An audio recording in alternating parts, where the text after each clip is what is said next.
Buenos días, soy Víctor Navarro, soy médico psiquiatra del Hospital Clínico de Barcelona. El objetivo de este vídeo va a ser responder a las cuestiones más relevantes o cuestiones que con más frecuencia son motivo de dudas para pacientes y familiares respecto al amplio grupo de medicaciones que denominamos ansiolíticos y que desde el punto de vista médico sobre todo están representados por los fármacos que denominamos benzodiazepinas. Algunos ejemplos de estas benzodiazepinas son el alprazolam, el tranquimacin, el diazepam, el valium, transilium, orfidal, lorazepam, sedotime, lexatin, etc. En este vídeo, de forma paulatina, de forma ordenada, voy a responder a las siguientes cuestiones. La primera de ellas es ¿para qué sirven? ¿En qué son efectivas? En segundo lugar, ¿para qué no sirven? En tercer lugar, ¿pierden o no eficacia con el paso del tiempo? Siguiente punto que responderé es cuáles son los efectos secundarios más frecuentes de estos fármacos. La sexta pregunta o cuestión será si es posible dejar de tomarlas o si cuando uno ha empezado a tomarlas ya no puede nunca dejar de tomarlas. La siguiente cuestión es ¿enganchan estas pastillas o no? La siguiente cuestión será ¿producen mono? ¿Producen abstinencia cuando se retiran? La siguiente cuestión será ¿por qué son tan criticadas estas pastillas, este tipo de fármacos? Y el último punto que comentaré es si pueden mezclarse con otros productos químicos como es el alcohol o como es el café. Vamos a la primera cuestión y es ¿para qué sirven estos fármacos? Voy a decir sobre todo 4 aspectos en los que médicamente hablando puede estar indicado tomar estos fármacos o prescribir estos fármacos. El primero de todos es son fármacos muy eficaces para reducir síntomas que en el cuerpo podamos tener y que sean debidos a la ansiedad. Es decir, si varias personas cuando nos pegan un susto tenemos palpitaciones, es decir, un síntoma físico de ansiedad. Pues para esto es para lo que es muy útil este tipo de fármacos.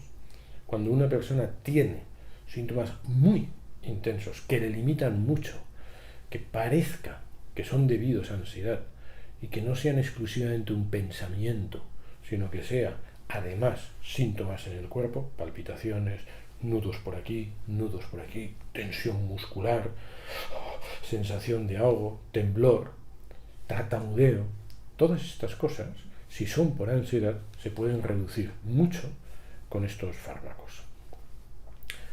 ¿Para qué otro tema? ¿Para qué otro síntoma pueden servir? He dicho que son para 4 cosas. Pues la segunda cosa en la que son muy útiles es cuando tenemos esta sensación de que estamos a punto de estallar. Tenemos un familiar que está muy enfermo, tenemos que estar muy encima de muchas cosas y nos da la impresión de que como nos pidan algo más o como haya una noticia negativa extra, ya no voy a poder aguantar. Para esa sensación de que voy a estallar, estos fármacos van muy bien. Permiten que uno siga preocupado, pero sin esa sensación de que me voy a descontrolar ya, de que ya no puedo más, que ya me voy a sentir superado y por culpa de esa presión ya no voy a poder tener rendimiento adecuado en lo que me tocaba hacer en este momento duro. Tercera situación en la que pueden ser muy eficaces, en favorecer el sueño, bien porque te relajan o bien incluso porque algunas de ellas, algunos de estos fármacos, en concreto el que se llama lormetazepam, el que se llama noctamid, el que se llama zolpidem, el que se llama stilnox, estas cosas, también uno que se llama zopiclona, pueden producir sensación de sueño durante 6-8 horas, es decir, pueden ser buenos hipnóticos, bien porque relajen, bien porque algunos de ellos, estos que acabo de decir, además produzcan claramente sueño. Y un último aspecto, una última situación en la que pueden ser útiles, que más bien es una indicación de traumatología, de neurología, de reumatología, es que son muy buenos relajantes musculares. Cuando interese relajar musculatura, por ejemplo en una tortícolis, por ejemplo en algunas lesiones de espalda, estas medicaciones pueden ser claramente adecuadas. 4 cosas he dicho. Sensación física muy intensa que pueda ser debido a ansiedad. Sensación de que ya me voy a sentir superado en un momento dado frente a una noticia extra que me den, frente a un estrés nuevo que me den. voy a petar. Tercero, cuando necesito producir algo de sueño. Y cuarto, cuando necesito relajar la musculatura, sea por ansiedad o sea por otras cosas. ¿Para qué no sirven estas medicaciones? Esta es otra cuestión que quería comentar, he dicho antes. Muy importante, nunca debe de darse una benzodiazepina, una antiansiedad, con el objetivo exclusivo de que la cabeza no piense en un miedo. Es decir, si una persona tiene mucho miedo, por ejemplo, a coger un avión, no debemos dar una de estas pastillas para que no tenga miedo. Y otra cosa es que muchas veces facilitaremos esta medicación para que, aunque tengan miedo al entrar al avión, no esté descontrolado, con palpitaciones, sensación de ahogo, me estoy mareando, me caeré. Es decir, puedo conseguir que, aunque el miedo, el pensamiento esté igual, el descontrol de mi cuerpo por culpa de ese pensamiento, por culpa de ese miedo, sea muchísimo, muchísimo más bajo. Evidentemente, si tengo que entrar a un avión con miedo, más síntomas físicos de ansiedad, va a ser todo mucho más difícil que si entro con miedo, pero sin descontrol físico.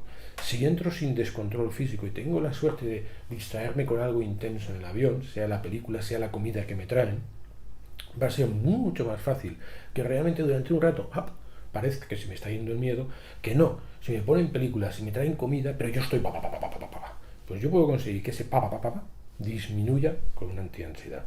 Tendré miedo, pero no estaré descontrolado, y por lo tanto sería mucho más favorable, mucho más fácil ese rato, y más fácil, entre comillas, que se vaya reduciendo el miedo. Por lo tanto, no hay que darlo para solo una idea de miedo, porque no se puede quitar un pensamiento de miedo con una pastilla de este tipo, y sí que hay que darlo si el miedo se acompaña de descontrol físico. No hay que darlo exclusivamente porque me preocupa el examen, porque me preocupa no sé qué. Sí, si además se me están desbordando los síntomas físicos de ansiedad. Siguiente cuestión. ¿Pierden eficacia estas pastillas? Planteo esto porque se oye muchísimas veces que sí, que pierden eficacia. Creo que es un error decir esto. Las pastillas benzodiazepínicas, las benzodiazepinas o ansiolíticos, no pierden eficacia. Para una misma intensidad de síntomas siempre valdrá la misma dosis. Y otra cosa es que me estén permitiendo reducir mi ansiedad física y ahora me aparecen muchos más estresores y resulta que con la misma dosis no tengo suficiente. Bueno, no es que haya perdido eficacia, es que tengo más intensidad de síntomas, como si una aspirina me está mejorando un dolor, pero ahora resulta que el dolor se me hace más intenso, pues a lo mejor necesito más dosis de aspirina o otro analgésico. Aquí pasa exactamente lo mismo.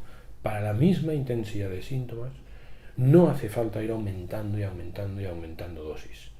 Quien se mantiene bien con una pastilla de esto, siempre se mantendrá bien con una pastilla si no me cambia la intensidad. Quien podía dormir bastante bien con una pastilla, si no hay factores extras que dificultan dormir, con una pastilla podré dormir siempre. Por lo tanto, no pierden eficacia, ni como antiansiedad, ni como hipnóticos, ni como relajantes musculares. Efectos secundarios de estos fármacos. Sobre todo hay que saber tres cosas. La primera de ellas, si nos pasamos de dosis, si el médico calcula mal, estas pastillas que reducen la ansiedad al final pueden llegar a relajar demasiado. Si uno está excesivamente relajado, más bien es molesto, porque uno tiene la sensación un poco como de decaimiento, de sensación física, de fatiga, de cansancio, e incluso puede llegar a producir algo de sueño, de bostezos.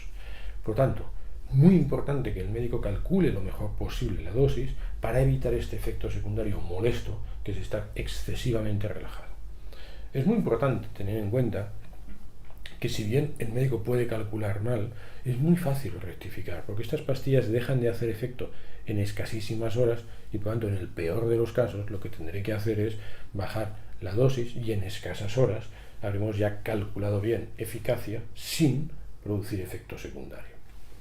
Luego hay otros dos efectos secundarios que creo que vale la pena comentar, al mismo tiempo que voy a intentar quitarles un poco de peso, no nada de importancia, pero sí quitarles un poco de peso. La primera de ellas es, ¿producen o no problemas de memoria? Parece ser que sí, que pueden producir muy pequeños problemas de memoria. ¿Qué quiere decir? Muy pequeños problemas de memoria. Quiero decir que cuando en medicina o en psicología estudiamos la memoria, hacemos una serie de pruebas. Bueno, pues si una persona que está relajada y sin ansiolíticos, sin benzodiazepinas, saca un 100, es posible que una persona con benzodiazepinas saque un 95, un 96, un 97. No es posible que saque un 40. Es decir, es posible que si hacemos un cálculo matemático, sí que haya una cierta reducción en temas de memoria, pero es de un nivel tan pequeño que a nivel práctico, a nivel de nuestro día a día, no lo podemos observar. Es decir, si yo ahora estoy tomando una benzodiazepina, en mi día a día no lo voy a notar. Aunque si me hacen un examen muy exhaustivo de la memoria, es posible que el experto en temas de memoria me diga, sí, mira, has fallado un poquito más que otras personas. Yo creo que también es bueno comparar a quien toma una benzodiazepina por ansiedad, no con el que está tranquilo y no toma benzodiazepina, sino que hay que compararlo con el que está ansioso. El que está ansioso probablemente también tiene problemas de memoria. Es decir, cuidado en decir, uy, la benzodiazepina me puede hacer perder un poquito de memoria. Insisto, creo que no se observa en el día a día y sí en estos exámenes exhaustivos. Bueno, hace falta decir, y el que está ansioso, muy ansioso, y sin benzodiazepinas, a lo mejor resulta que tiene todavía más fallos. Todavía le cuesta más concentrarse en lo que está haciendo y por lo tanto todavía le cuesta más memorizar las cosas. Otro aspecto, otro efecto secundario muy importante.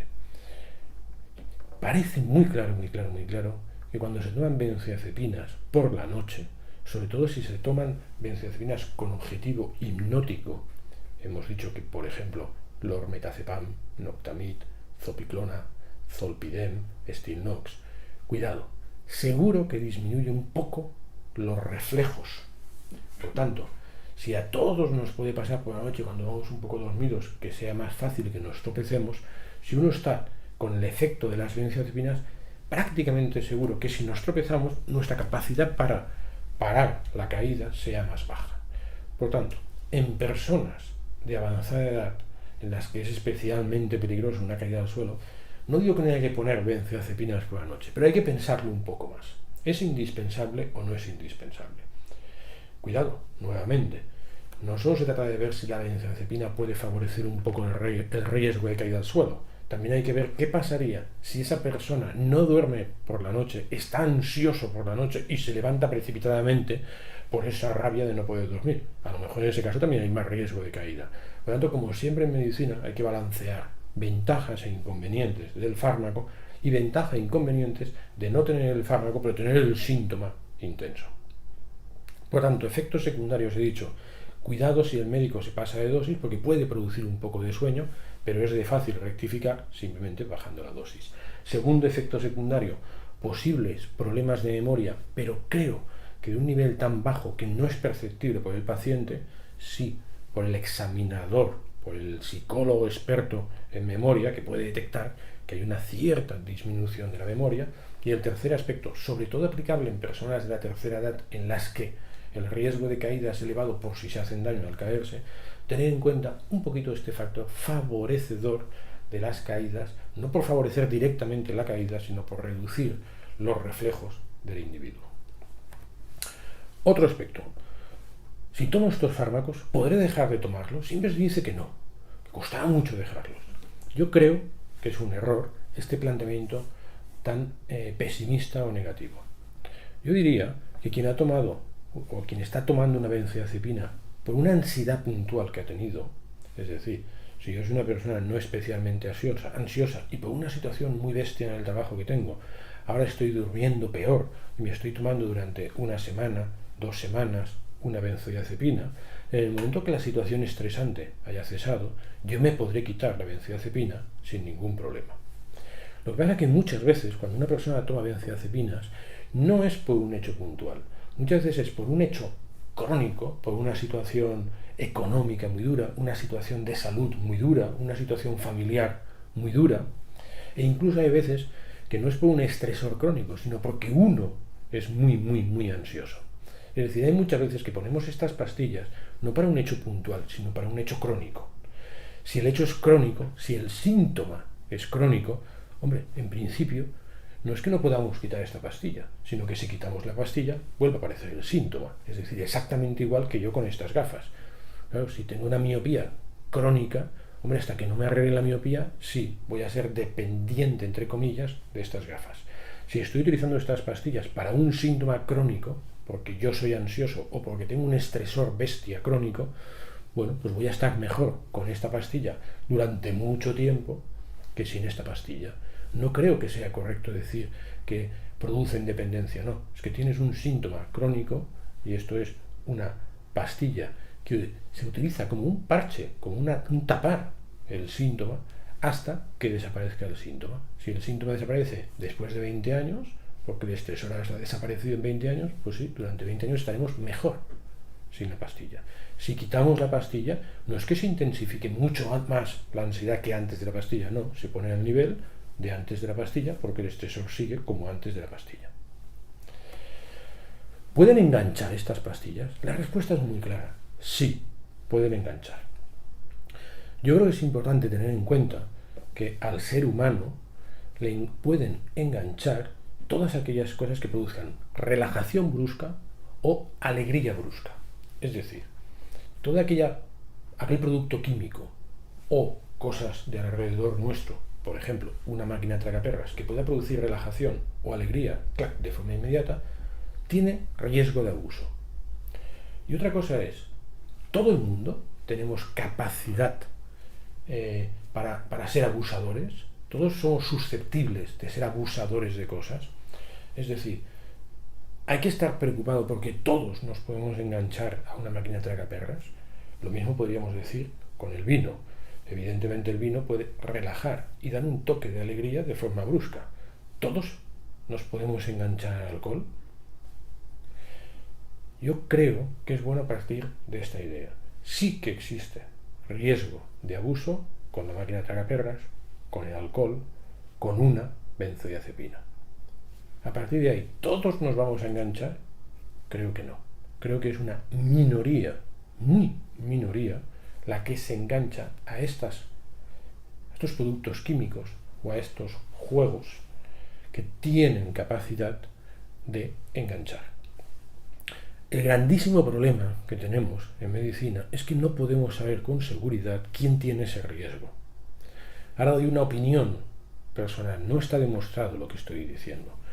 Aquellas personas bastante inseguras, aquellas personas que toleran muy mal encontrarse mal y aquellas personas que son muy impulsivas, sobre todo si hay estos tres factores, probablemente hay que tener mucho cuidado a la hora de ofrecer una benzodiazepina, a la hora de ofrecer alcohol, a la hora de ofrecer una máquina tragaperras. El resto de la población, es decir, la población que no es especialmente insegura, que no tiene una especial dificultad en tolerar un mal estado de salud, y toda aquella población que no es especialmente impulsiva, creo que tiene un riesgo muy bajo, muy bajo, muy bajo de abusar de estas pastillas o de otras cosas con capacidad para ser abusadas. Por tanto, dado que hay una minoría que sí que se puede enganchar, es correctísimo que los médicos tengamos muy en cuenta este riesgo. Y no obstante, generalizar diciendo que hay un riesgo muy grande de abuso, creo que es incorrecto. Todos los médicos que hemos utilizado benzodiazepinas tenemos algún paciente, pocos, pero tenemos algún paciente que decimos, me cachis, esta persona estoy teniendo problemas porque le digo una pastilla y resulta que se toma 4. Por tanto, ¿riesgo de abuso? Sí. Generalizar este riesgo de abuso a toda la población y a partir de ahí decidir que no voy a utilizar estos fármacos, creo que es un error. Son fármacos muy eficaces, muy eficaces, que tratan síntomas muy desagradables y que por lo tanto muchísimas veces puede ser muy interesante utilizarlos, dada la enorme eficacia y el riesgo muy bajo de abuso. Sobre todo si no se es inseguro, si no se es impulsivo y si no se tiene una especial mala tolerancia a encontrarse mal. La mayoría de las personas que toman más pastillas de las que le decimos es porque están intentando tratar el miedo, el pensamiento de agobio, de que no puedo con esta situación, en vez de tomarlo exclusivamente para mejorar un síntoma físico de ansiedad.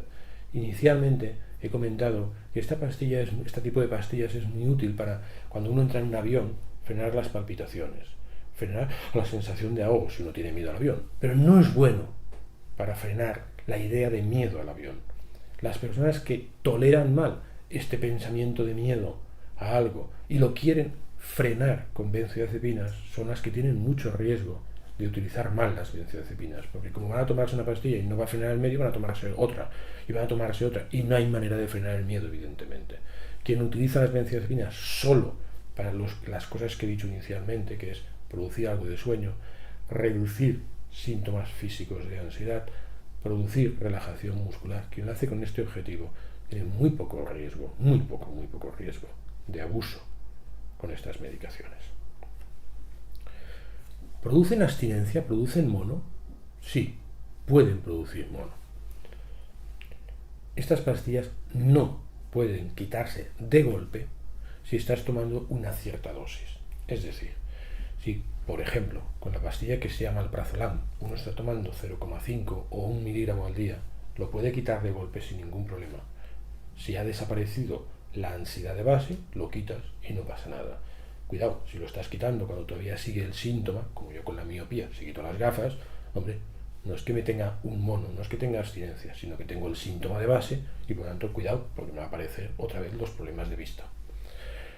Si en vez de estar tomando 0,5 o 1 miligramo de alprazolam, estamos tomando 3 miligramos de alprazolam, por ejemplo, sí que habrá mono si lo quito de golpe. Y mono quiere decir que aunque ya se me haya curado la enfermedad de base, la ansiedad de base, si quito 3 miligramos de golpe durante unos cuantos días, voy a tener unos síntomas muy peculiares de tipo ansioso, aunque ya será llamativo, por ejemplo, que tendré bastante más sudoración de lo que yo tenía por ansiedad, es decir, ya veré que no es ansiedad, tendré a lo mejor algunos problemas de que no noto bien el gusto de las cosas, es decir, dosis altas de benzodiazepinas no se pueden quitar de golpe, aunque estés curado de la enfermedad, porque realmente producirá mono. De tal manera que si uno está con 3 miligramos de alprazolam, pues a lo mejor le decimos, oye, quítate medio miligramo cada 3 o 4 días. No hace falta estar 2 años para quitárselo, se puede quitar bastante rápido, pero no de golpe, porque sí que puede haber síndrome de abstinencia o mono, como le queramos llamar. ¿Por qué esta crítica tan grande que hay a las benzodiazepinas? Yo creo que hay hechos puntuales de estos fármacos que parece que se generalicen, como que digamos que son habituales, que a la mayoría de la población le pasan, y a partir de ahí, hombre, pues hay una cierta crítica. Por ejemplo, hemos comentado que realmente, si los quitas de golpe, producen mono. Por lo tanto, si tú dices, no, es que producen mono, hombre, pues ya te recuerda a una droga y por lo tanto hay una tendencia a la crítica. Pero luego hay otro factor muy importante para entender también por qué son criticados estos fármacos. Estos fármacos realmente reducen de forma muy significativa el mono de algunas drogas. Cuando uno toma heroína y ahora no puedo tomar heroína y tengo el mono de heroína, uno tiene una subida bestia de ansiedad. El mono de la heroína, entre otras cosas, es una subida bestia de ansiedad. Algunas personas, cuando tienen un mono de heroína, ¿qué hacen? Utilizan dosis muy altas de benzodiazepinas para frenar el mono. Evidentemente, cuando fuera de la medicina se utiliza algún fármaco para reducir un mono, hombre, la verdad es que no es una propaganda, no es un marketing bueno para un fármaco. Por tanto, si le añadimos al hecho de que realmente pueden producir abstinencia, lo cual queda feo, le añadimos este segundo aspecto, y es que las personas con problemas de drogadicción a veces lo utilizan para frenar monos, pues son dos factores que hacen de estos fármacos aspectos o características feas. Si estos dos aspectos son los que más se publicitan y nos olvidamos de todas las cosas buenas que pueden hacer, bueno, pues da para mucha crítica. Si mezclamos estos dos hechos con todo lo bueno, con toda la eficacia que tienen en algunos síntomas muy graves, yo diría, hombre, que se entiende que sigamos utilizando mucho estos fármacos. La penúltima cuestión que quería comentar es, ¿pueden mezclarse estos fármacos con alcohol ¿pueden mezclarse estos fármacos con café? Si comento esto es porque con frecuencia se nos pregunta. A ver, el alcohol puede producir algo de sensación como de sueño o de relajación si uno lo toma en exceso. Cuando sumas dos cosas que tomadas en exceso pueden producir sueño, digamos que estás facilitando, en cuanto te pases un poco de dosis, tener algo de sueño. Por lo tanto, no estoy diciendo que la benzodiazepina, el ansiolítico, choque, interaccione peligrosamente. No estoy diciendo esto. Estoy diciendo que son dos productos químicos que por vías diferentes pueden llegar a producir sueño si calculamos mal la dosis. Pues si juntamos dos cosas y calculamos mal, dos cosas que pueden producir sueño y calculamos mal la dosis, a lo mejor tenemos algo de sueño. Por lo tanto, no chocan en cuanto a perder eficacia, en cuanto a hacerse daño entre ellos, y otra cosa es que se trata de no mezclarlos en grandes cantidades por si te producen sueño. En el peor de los casos, si uno lo mezcla y le producen sueño, lo que tiene que hacer es no mezclarlos. La idea del tomar el café y una pastilla para la ansiedad parece que sea como contradictorio. Yo creo que no es contradictorio y no hay problema en tomar benzodiazepinas y tomar café. El café, en principio, no es una medicación, no es un producto químico que produzca ansiedad. La gente dice, hombre, si me estoy tomando un antiansiedad, ¿cómo voy a tomar un estimulante? El café a algunas personas les produce una cierta activación, les despierta. A casi nadie o a nadie le produce nerviosismo, inquietud. Es decir, yo diría que sin querer, del hecho de que el café es algo estimulante en cuanto a despejar, ostras, lo hemos confundido con producir inquietud. Hombre, si el café produjera inquietud, sí que chocaría un poco con la idea de, hombre, que me estoy tomando una antiansiedad para que ponga un favorecedor de la inquietud. Como en la práctica no produce inquietud habitualmente, sino que o no se nota nada, o lo que se nota es que uno está un poco más despierto, a mí me parece que no hay ningún problema en mezclar un antiansiedad más un producto que simplemente o no te hace nada o te hace estar un poco más despejado. Hombre, si estás tomando una antiansiedad para dormir mejor y sabes que de siempre el café te produce insomnio, hombre, pues sí que sería un poco contradictorio. Si lo estás tomando como antiansiedad y el café en principio no produce ansiedad, sino que te puede despejar un poco, pues no hay ningún problema en tomarlos juntos. El último aspecto que quería comentar, a diferencia de muchos fármacos de psiquiatría, de los antidepresivos, de los antipsicóticos, etc., estas pastillas, ¿cuánto tiempo tardan en hacer efecto? Pues muy poco. Son de efecto prácticamente inmediato. En 20 minutos, media hora, están haciendo su efecto. Y como muchísimo en 10, 12 horas dejan de hacer su efecto. Es decir, son prácticamente las únicas medicaciones que utilizamos los psiquiatras que puedes notar rápidamente que te hacen. Por tanto, a diferencia de otros muchos fármacos, estas pastillas sí que se pueden dar y a continuación esperar ya ver su efecto. E igualmente su efecto desaparecerá rápidamente, lo cual tampoco pasa con otros muchos fármacos nuestros, los antidepresivos, los antipsicóticos, etc. Yo creo que con todo esto de aquí queda bastante resumido los aspectos claves respecto al uso de benzodiazepinas o ansiolíticos. No obstante, quien necesite más información sobre este aspecto o sobre otros aspectos de psiquiatría, se puede consultar la página web www.informacionpsiquiatria.com. Muchas gracias.